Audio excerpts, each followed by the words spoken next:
এই নে বাবা কফি।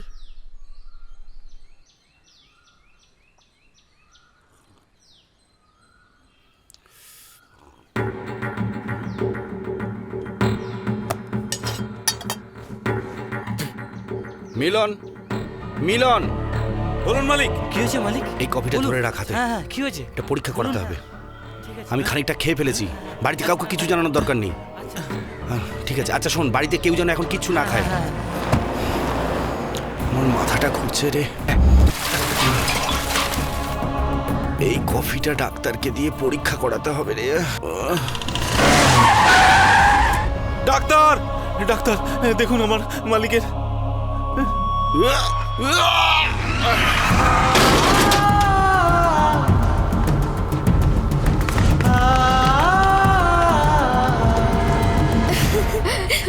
দাদা, বাবা, কি হলো এটা? ঘাবড়াস না বাবু, আমি একেবারে ঠিক আছি। এই ব্যাপারটার খবর যেন বাইরে কারুর কানে না যায়। ঘরে নতুন লোক কে এসেছিল বলো? নতুন কেউ তো আসেনি। বলছি, প্রথমে ইস্ত্রিওয়ালা, তারপর মা চলে এসেছিল মাছ বিক্রি করতে। সত্যি করে বল, তুই কি জানিস? আমি কিছু জানি না, আমি তো মাছ বিক্রি করতে এসেছিলাম।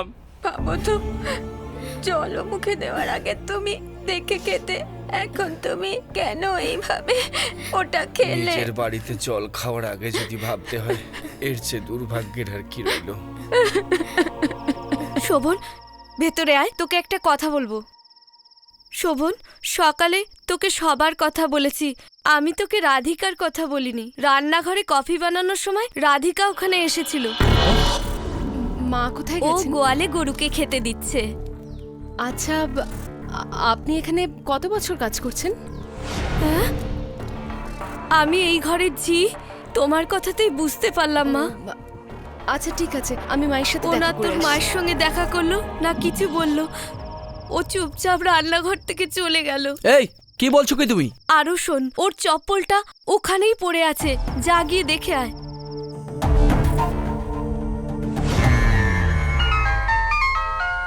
ছোট মালিক, একটা খবর আছে। একটা মেয়ে ফোন করে জানিয়েছিল যে মালিক ট্রেনে করে যাচ্ছেন। সব দিকে নজর রাখবেন।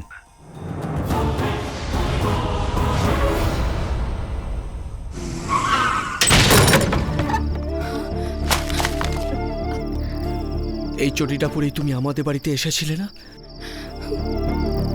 ওখানে আসার কারণটা কি ছিল? ওই বুড়ি মহিলাকে মিষ্টি কথায় ভুলিয়ে রাখা, নাকি আমার বাবার কফিতে বিষ মেশানো? বলো। আমি বলছি, তোমার বাবাকে মারবার জন্য আমি ওকে তোমাদের বাড়ি পাঠিয়েছিলাম। উনি মিথ্যে বলছেন তাই না? জবাব দাও, জবাব দাও। এই, তোর বাবাকে বিষ দেওয়াতে তোর এতটা রাগ হচ্ছে, আর আমার ছেলেকে মাঝ রাস্তায় তোর বাবা যখন জানে মেরেছিল সেদিন?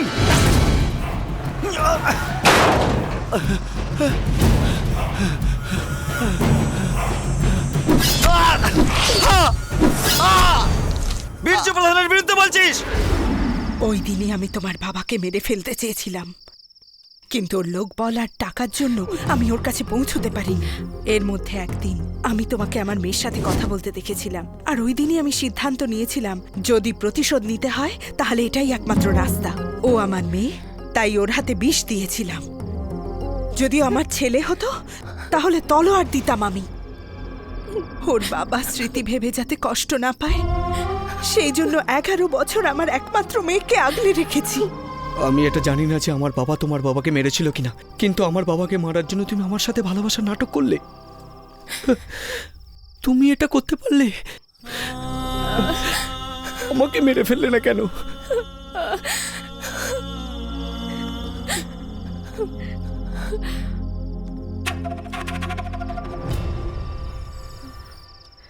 আমি তোমাদের সমস্ত কথা শুনেছি বোন, কিন্তু বিশ্বাস করো, আমি তোমার স্বামীর মৃত্যুর কারণ নই। তোমার স্বামী স্বেচ্ছায় ইলেকশনে দাঁড়ায়নি। আমাদের গোষ্ঠীর ভোট যাতে আর না বাড়ে, সেজন্য জনকল্যাণ পার্টি থেকে 10 লাখ টাকা নিয়ে ইলেকশনে দাঁড়াতে তোমার লজ্জা হলো না? দাদা, আমি টাকা আদৌ নিইনি। এই কথা ঘোরাবার চেষ্টা করবি না, চুপচাপ ইলেকশন থেকে নিজের নাম উঠিয়ে নে, নয়তো ধর মুন্ডু আলাদা করে দেবো। মানিককে মেরে দাও, ও তো আমাদেরই লোক। তাহলে আমি জিতে যাব। দোষ তখন বীর্য প্রধানের ওপর আসবে। যাও। পুরো গ্রামের লোক বিশ্বাস করে যে আমি ওকে মারিনি, সে কথা তোমরা কেন বিশ্বাস করলে না? যখন আমি জানতে পেরেছিলাম যে আমার ছেলে তোমার মেয়েকে ভালোবাসে, তখন সেই মুহূর্তেই আমি এসে বলতে চেয়েছিলাম, কিন্তু ও বলল যে তুমি সব জানো। তাই ভেবেছিলাম যে তুমি সব সত্যিটুকু জানো। অন্যের কথা শুনে তুমি মেয়েটার মনটা বিষিয়ে রেখেছো আর লজ্জায় মাথা নিচু করতে বাধ্য করেছো। আগামী দিনে ওকে অন্যের বাড়িতে গিয়ে থাকতে হবে, এই চিন্তায় আমি এখানে ছুটে এসেছিলাম। কি ভুল করলাম?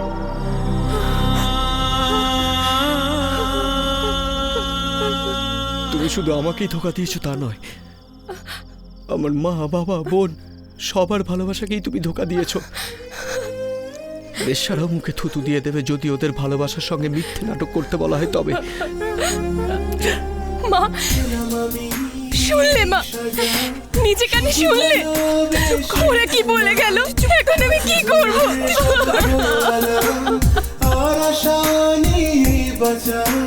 তোর প্রেমেতে ডুবে গিয়ে সব কিছু যে হারালাম, শুধু তোমাকে ভালোবেসে মন হারালাম। টেলিফোন বুথের খোঁজ পেয়েছি, কিন্তু পাশে লেডিস হোস্টেল থাকার জন্য কোন মেয়ে ফোন করেছে তার খোঁজ পাইনি। একটা মেয়ের খোঁজ তোরা লাগাতে পারিস না? ছি! কাল বিধানসভাতে বিরোধী সদস্যরা সবাই মিলে আমার দিকে তাকিয়ে হাসবে।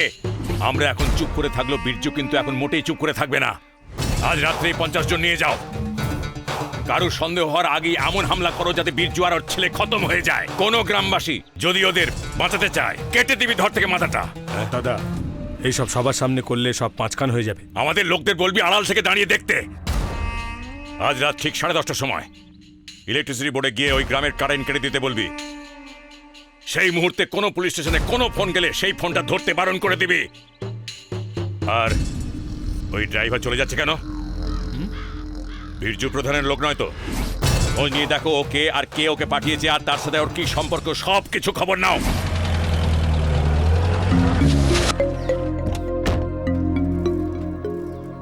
দাদা, একবার জিজ্ঞেস কর না কি ব্যাপার। আমি যাব না। তুই বাবাকে সম্মান করিস তো? বাবা কখনো করেছে এরকম কাজ? জানিস তো উনি নিজের শত্রুর সাথেও কথা বলেন। যা না দাদা।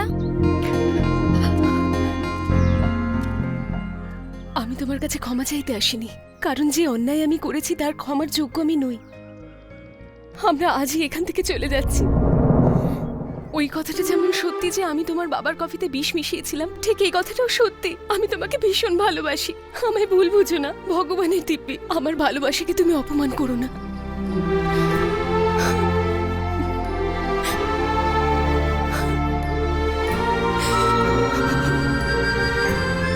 ভাই, তোমায় কিছু বলতে চাই। মেয়েটা যা কিছু করেছে ওর মার কথাই করেছে। আরে ক্ষমা যে করতে পারে সেই তো মানুষ। আর তুই? আমার বাড়ি আমার মন্দির, আমার বাবা মা আমার ভগবান।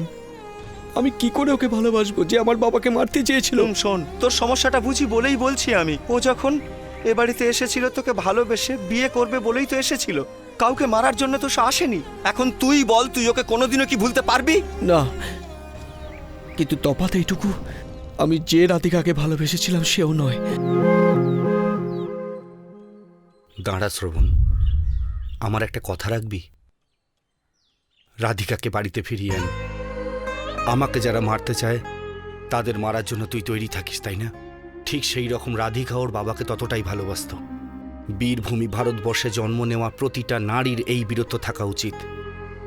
বন্ধুর জন্য বন্ধুত্ব, বীরের জন্য বীরত্ব, আর শত্রুর জন্য শত্রুতা থাকতে পারে, কিন্তু ভালোবাসাকে কখনো ঠকানো উচিত নয়। ওই দিন একটা মুরগিকে মারার কথা শুনে অত কান্না যে মেয়ে কেঁদে ফেলতে পারে, ওই রূপটাই ওর আসল পরিচয়।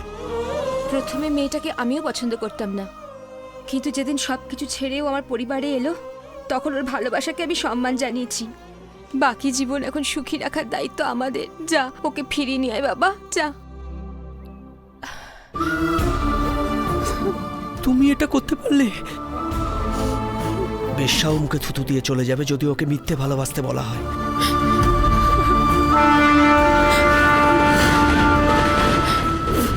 আমি আর বেঁচে থাকতে চাই না। আর তাছাড়া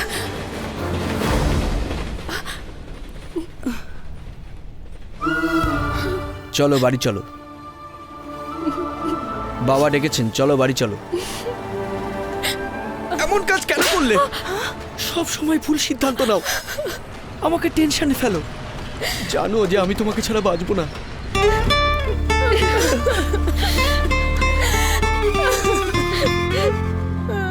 জরুরি কথা আছে, তাড়াতাড়ি আসুন মাঠে। একা একা কোথায় যাচ্ছে? এই একটু পাশে গ্রামেই। কাউকে তো সঙ্গে নিয়ে কে যা। আবার সঙ্গে যাবে? আমি একাই চলে যাব। না না, মিলন বলুন। দাদার সাথে যা। আচ্ছা মালিক। সঙ্গে 2-4টে অস্ত্র নিয়ে যা, দে। লুকিয়ে রাখিস ওগুলো। ঠিক আছে। আমি খবর পেয়ে গেছি দাদা, এই ড্রাইভারকে যে পাঠিয়েছে সে পঞ্চায়েত প্রধানের একেবারে বড় ভাইয়ের মতন হয় দাদা। আবে সব গাধার দল, কোথায় গেল সেই ড্রাইভার? ও যেন আমাদের সব প্ল্যান ভেস্তে না দেয়। জলদি পাকড়ো শালাকে।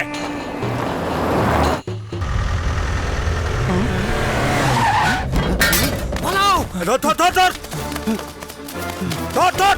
খোকা তাড়াতাড়ি দৌড়ো। ওইদিকে যা, ওইদিকে ধর। তাড়াতাড়ি চল, ধর।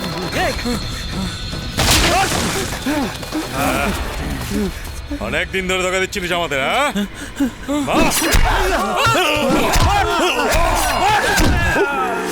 মালিক মালিক মালিক মালিক, গুরু ভাইকে বেড়ে দিয়েছে ওরা। মালিক, কি বলছিস তুই? দিয়েছে ওরা।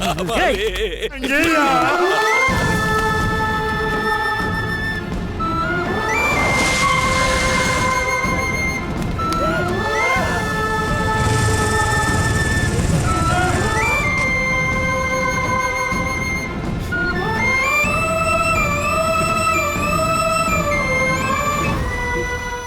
আমি হয়তো দুটো লোককে মারতে পারতাম, কিন্তু আমার যদি কিছু হয়ে যেত তবে এখানে আপনাকে খবর দেওয়ার কেউই থাকতো না।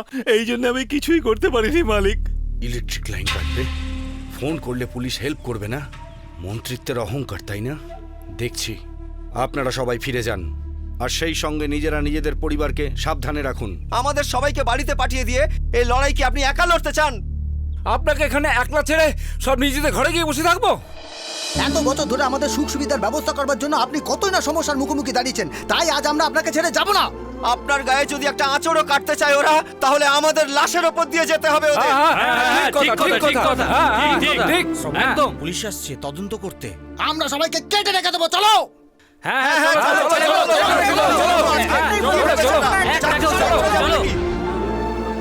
ছোট মালিক, আপনার বাড়িতে কি এই গলিতে পর্যন্ত ঢুকতে দেবো না।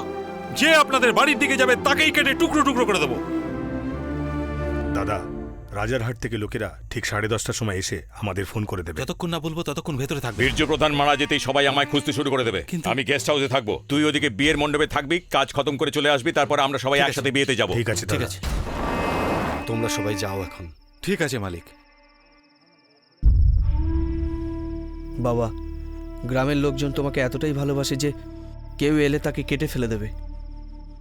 যাই হোক না কেন, এই লড়াই ক্ষতি তো আমাদেরও হবে। যারা টাকার জন্য লড়ে তাদের পরিবারের চোখে জল আসবে না, কিন্তু প্রতিবেশী আর কাকার পরিবারকে কে জবাব দেবে বলুন আপনি? আমি কি করতে পারি? সরকার আর ক্ষমতা দুই ওর কাছে আছে। ওর মুখোমুখি দাঁড়ানো ছাড়া কোনো উপায় দেখছি না। চারজন আমরা, চারজনই যথেষ্ট। যদি আমাদের কিছু হয়ে যায়, কারো স্ত্রী তো আর বিধবা হবে না। কিন্তু মরবার আগে তিনজনকে শেষ করে তবেই মরব। না বাবা, এটা ঠিক হবে না। চিন্তা করবেন না, আমার কিছুই হবে না। রাজারহাটে 1 ঘন্টা আগে আমার নামে আমার বন্ধু হোটেল বুক করেছে। ঠিক 10:30টার সময় রাজকিশোরকে মেনে আমি এয়ারপোর্টে যাব। আমার বন্ধু রুম খালি করে এয়ারপোর্টে চলে আসবে। রাত 1টার ফ্লাইটে আমি মালয়েশিয়া চলে যাব। আমি 6 মাস কিংবা 1 বছর পর ফিরব। এর ফলে আমার নাম পুলিশের খাতায় উঠবে না। আমি বিদেশে যাব বলে আপনি পাসপোর্ট বানাতে দিয়েছিলেন না? এ পর্যন্ত কাজে আসেনি, কিন্তু আজ ওটার জন্যই আমি বেঁচে যাব। কি হয়েছে মা? কেন কাঁদছো? 25 বছর ধরে বাবা লড়াই করে চলেছে, তখন কাঁদলে না, আর এখন কাঁদছো? এটা মায়ের স্নেহ, তাই না? ভগবানের কাছে আমার জন্য প্রার্থনা করো, চোখের জল ফেলে আমাকে দুর্বল করে দিও না। হে ভগবান, কেঁদো না মা, তাহলে আমি যেতে পারবো না। বাবা, তোর যদি কিছু হয়ে যায় আমাদের চিন্তা হবে না। আমার মনটা কি পাথর বল? ওকে আমি কি জবাব দেব? ওকে আমি এখন কি বলবো? হে ভগবান, আমি কি করব? আমি এখন কি করব?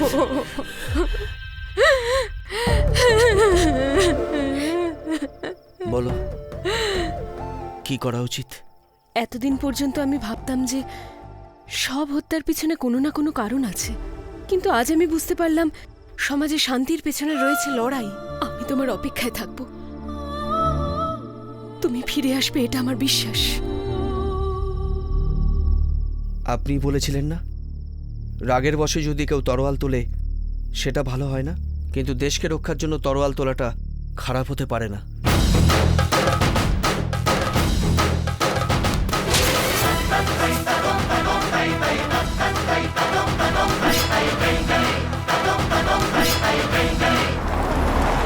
স্যার, আপনি ফিরে না যাওয়া পর্যন্ত ডিএসপি সাহেব আপনার সাথে আমায় থাকতে বলেছেন। কারেন্ট গেলেই ফায়ার ব্রিগেডে ফোন করে বলবে সারা গ্রামে আগুন লেগেছে। ফায়ার ব্রিগেড আসবার আগেই সমস্ত খড়ের গাদায় আগুন ধরিয়ে দেবে। আমরা ডাকলে পুলিশ আসবে না, কিন্তু ফায়ার ব্রিগেড ডাকলে অবশ্যই আসবে। আর একটা কথা, ছোট বাচ্চাদের পাকা বাড়িতে রাখবে, বুঝেছো? শ্রবণ, আমিও সাথে যাব।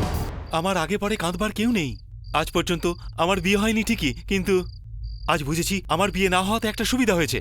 তবে এই কথা ঠিক, যারা আমার গুরু ভাইকে মেরেছে তাদের আমি যতদিন না মারতে পারছি ততদিন আমি ওদের শান্তিতে বাঁচতে দেব না।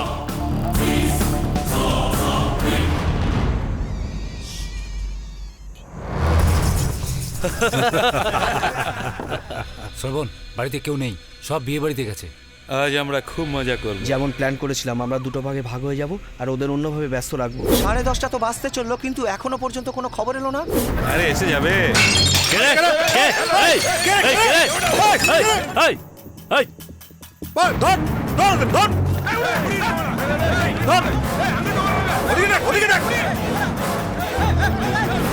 আমাদের গ্রাম থেকে এখানে আসতে এত দেরি কেন হচ্ছে?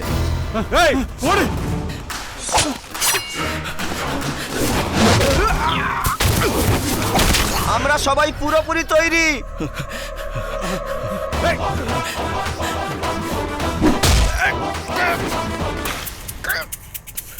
চলো চলো, জলদি চলো।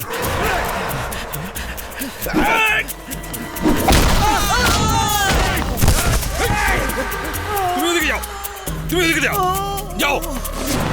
এই খা খা, বিয়ার খা। তুমি ওদিকে যাও।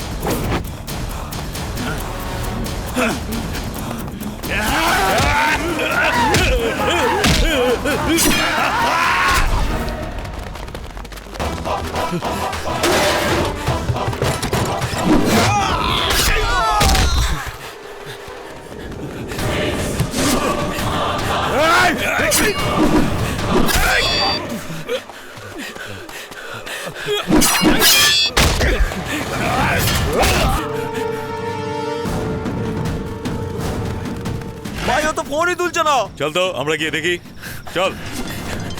প্রবণতা বাগানের মধ্যে রয়েছে।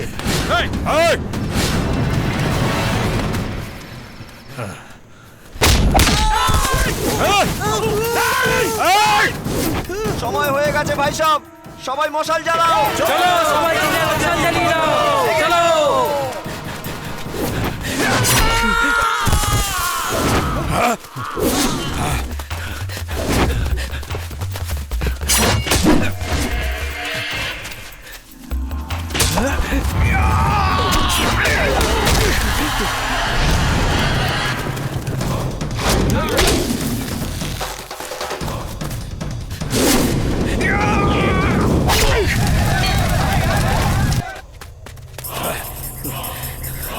কোথায় পালাচ্ছিস?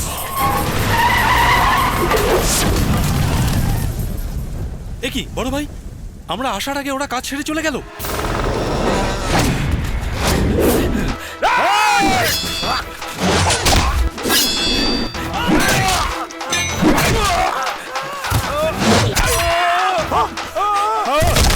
আমাকে বেরো না, আমাকে বেরো না। চিৎকার করিস না, এখনো তোকে পুরো কাটেনি, ওর থেকে শুধু চামড়াটাই কেটেছে। আমার কথা যদি শুনিস তাহলে তোকে ছেড়ে দেবো, হাসপাতালেও নিয়ে যাবো, আর যদি না শুনিস তাহলে তোকে কেটে মাটিতে গর্ত করে এখানেই পুঁতে দিয়ে যাব। কথাটা মাথায় ঢুকলো? আমি যা বলছি সেটাই কর। বীরজুকে আমরা বড় ঠাকুরের থানে এনে আটকে রেখেছি দাদা। কি বলছিস তুই? তাড়াতাড়ি চলে এসো দাদা।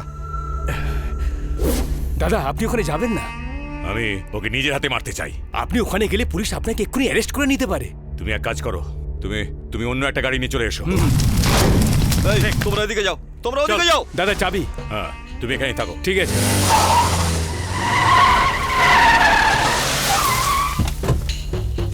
এই জনি, এই জনি, কোথায় গেলি তুই?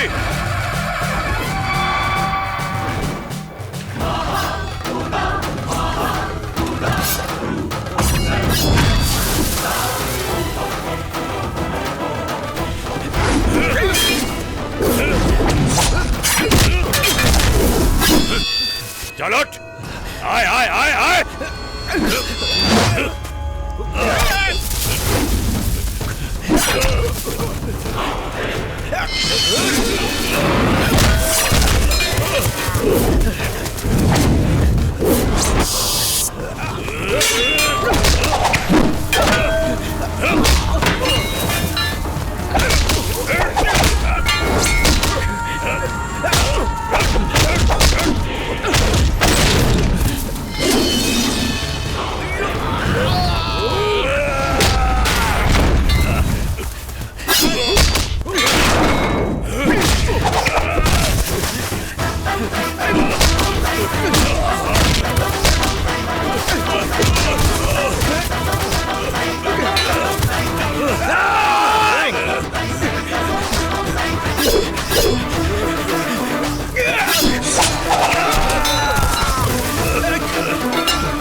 বাবাকে তুই মারবি, আমার পরিবারকে তুই শেষ করবি?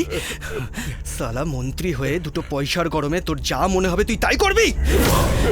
এই শয়তানেরা যদি এক হয়ে ভালো মানুষদের শেষ করে দেয় তাহলে মন্দির আছে কি করতে, ভগবান আছে কি করতে? আমার গ্রাম তোর চাই, আমার পরিবার তোর চাই, আমার বাবাকে তোর।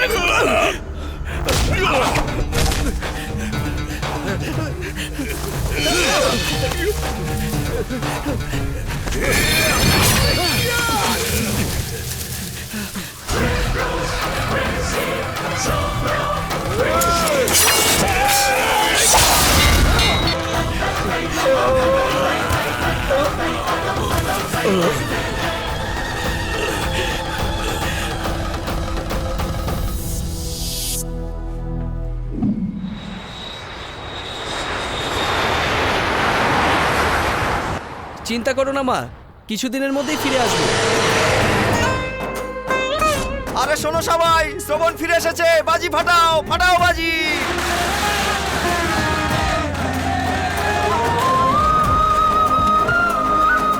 ভাই তোকে ছাড়া আমরা বড় একা হয়ে গেছিলাম।